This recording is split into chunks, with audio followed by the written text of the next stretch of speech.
हरतालिका तीज व्रत की पौराणिक कथा। हिंदी में ये हरतालिका व्रत कथा शिवजी ने ही मां पार्वती को सुनाई थी।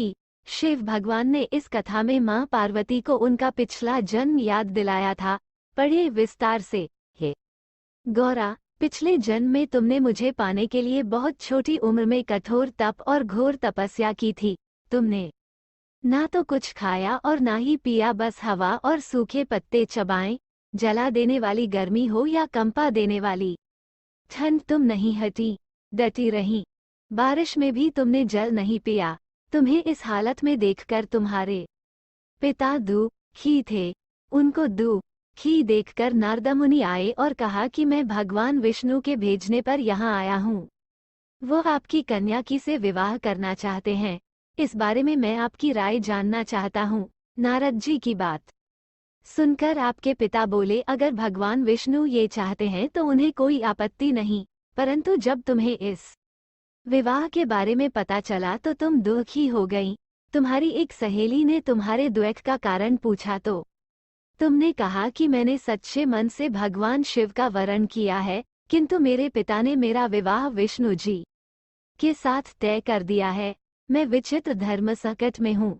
अब मेरे पास प्राण त्याग देने के अलावा कोई और उपाय नहीं बचा। तुम्हारी सखी बहुत ही समझदार थी। उसने कहा, प्राण छोड़ने का यहाँ कारण ही क्या है? संकट के समय धैर्य से काम लेना चाहिए। भारतीय नारी के जीवन की सार्थकता इसी में है कि जिसे मन से पति रूप में एक बार वरण कर लिया, जीवन पर्यंत उसी से निर्वाह करें।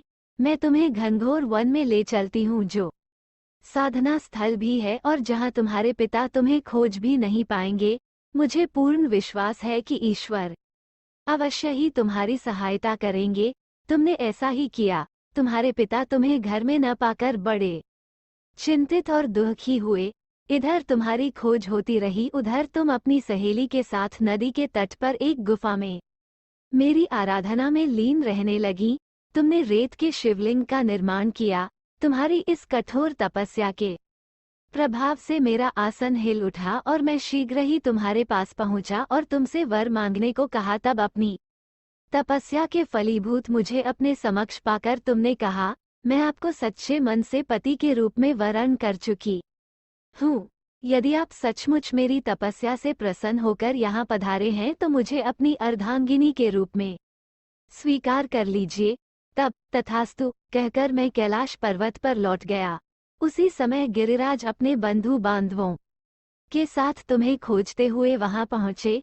तुमने सारा वृतांत बताया और कहा कि मैं घर तभी जाऊंगी अगर आप महादेव से मेरा विवाह करेंगे। तुम्हारे पिता मान गए और उन्होंने हमारा विवाह करवाया। इस व्रत का महत्व ये है कि मैं इस व्रत को पूर्ण निष्ठा से करने वाली प्रत्येक स्त्री को मनवांछित फल देता हूँ। इस पूरे प्रकरण में तुम्हारी सखी ने तुम्हारा हरण किया था, इसलिए इस व्रत का नाम हरतालिका व्रत हो गया। इस व्रत से जुड़ी एक मान्यता यह है कि इस व्रत को करने वाली स्त्रियां पार्वती जी के समान ही सुखपूर्वक पतिरमण करके शिवलोक को जाती हैं। सौभाग्यवती स्त्रियां अपने सुहाग को अखंड बनाए रखने और अविवाहित युवतियां मन मुताबिक वर पाने के लिए हरितालिका तीज का व्रत करती हैं। इस दिन व्रत करने वाली स्त्रियां सूर्योदय से पूर्व ही उठ जाती हैं और नहाकर पूरा श्रृंगार करती हैं। पूजन के लिए केले के पत्तों से मंडप बनाकर गौरी शंकर की प्रतिमा स्थापित की जाती है। इसके साथ पार्वती जी को सुहाग का सारा सामान चढ़ाया जाता है।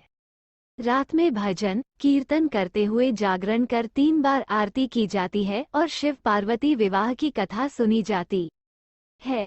इस व्रत के व्रती को शयन का निषेध है, इसके लिए उसे रात्रि में भजन कीर्तन के साथ रात्रि जागरण करना पड़ता है। प्रातःकाल स्नान करने के पश्चात श्रद्धा एवं भक्ति पूर्वक किसी सुपात्र सुहागिन महिला को श्रृंगार सामग्री, वस्त्र, खाद्य सामग्री, फल, मिष्ठान एवं यथाशक्ति आभूषण का दान करना चाहिए। रेत के शिवलिंग बनाए हैं तो उनका जलाशय में विसर्जन किया जाता है और खीरा खाकर व्रत को संपन्न किया जाता है। अगर आपको जानकारी अच्छी लगी हो तो इस वीडियो को कमेंट करें, लाइक और शेयर करें। अगर आप इस चैनल पर नए है तो चैनल को सब्सक्राइब कर ले ताकि आपको एक नई जानकारी प्राप्त होती रहे।